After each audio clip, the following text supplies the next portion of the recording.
Presiden Rusia Vladimir Putin secara resmi mengumumkan bahwa negaranya telah berhasil menguji drone bawah air bertenaga nuklir bernama Poseidon. Uji coba ini disebut menjadi tonggak besar dalam pengembangan senjata strategis Rusia, menandai era baru persenjataan laut bertenaga atom. Dalam pernyataannya di Moskow pada Rabu 29 Oktober 2025, Putin menyebut bahwa uji coba Poseidon dilakukan menggunakan tenaga nuklir. Pesawat nirawak bawah air Poseidon diuji coba menggunakan tenaga nuklir untuk pertama kalinya, dan hasilnya sangat sukses. Tak ada sistem di dunia yang mampu mencegahnya, ujar Putin, mengutip dari ABC News.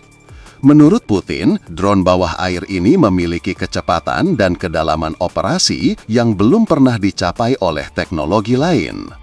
Meski reaktor nuklir Poseidon 100 kali lebih kecil dibandingkan reaktor pada kapal selam konvensional, namun drone Poseidon memiliki daya ledak nuklir super besar, bahkan melampaui rudal balistik antar benua Sarmat. Ukuran kecil itu tidak berarti lemah, justru memberi keunggulan efisiensi dan daya dorong luar biasa tinggi.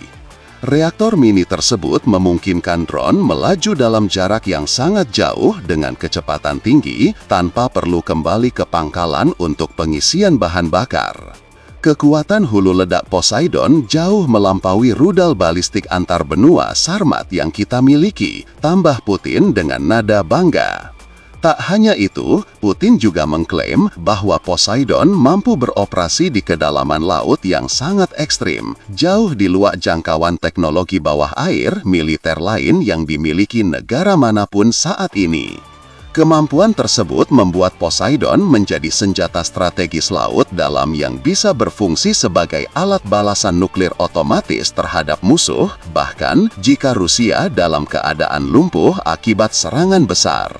Drone bawah air ini memiliki kecepatan dan kedalaman operasi yang belum pernah dicapai oleh teknologi lain. Tidak ada sistem pertahanan di dunia yang dapat mencegahnya.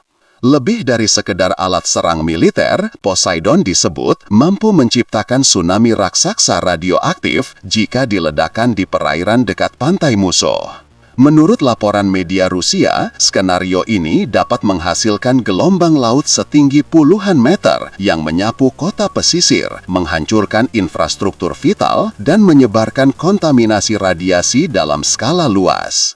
Analisis militer menyebut efek ledakan Poseidon bisa mengubah laut menjadi zona mati radiasi selama bertahun-tahun. Inilah alasan mengapa para pengamat menjulukinya senjata kiamat. Doomsday Weapon. Keberhasilan uji coba drone nuklir Poseidon menandai lompatan besar dalam teknologi militer Rusia. Dengan kecepatan, kedalaman, dan daya ledak yang luar biasa, senjata ini bukan hanya simbol kekuatan, tetapi juga peringatan global akan bahaya perlombaan senjata nuklir generasi baru. Selain Poseidon, dalam kesempatan itu, Putin juga mengungkap detail baru soal rudal jelajah nuklir Burevestnik. Burevestnik sendiri dirancang sebagai rudal jelajah strategis bertenaga nuklir dengan jangkauan global, yang dapat membawa hulu ledak nuklir berdaya ledak besar.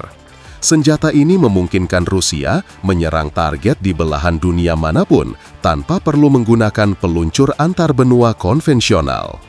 Kepala Militer Rusia, Jenderal Valery Gerasimov, melaporkan bahwa uji coba Burevestnik pada 21 Oktober 2025 berjalan sukses. Rudal itu menempuh jarak 14.000 km dalam waktu 15 jam penerbangan, sekaligus menunjukkan kemampuan tinggi dalam menghindari sistem pertahanan udara modern. Selama pengujian, Burevestnik menunjukkan kemampuan tinggi dalam melakukan manuver kompleks untuk menghindari sistem pertahanan udara dan rudal lawan, ujar Gerasimov. Keberhasilan ini memperkuat klaim Rusia bahwa Burevestnik mampu menembus sistem pertahanan udara generasi terbaru milik NATO dan Amerika Serikat, termasuk radar canggih dan interseptor hipersonik. Uji coba sukses senjata nuklir terbaru Rusia, yakni drone bawah laut Poseidon dan rudal jelajah Burevestnik, memicu perhatian serius dari kalangan pengamat militer internasional.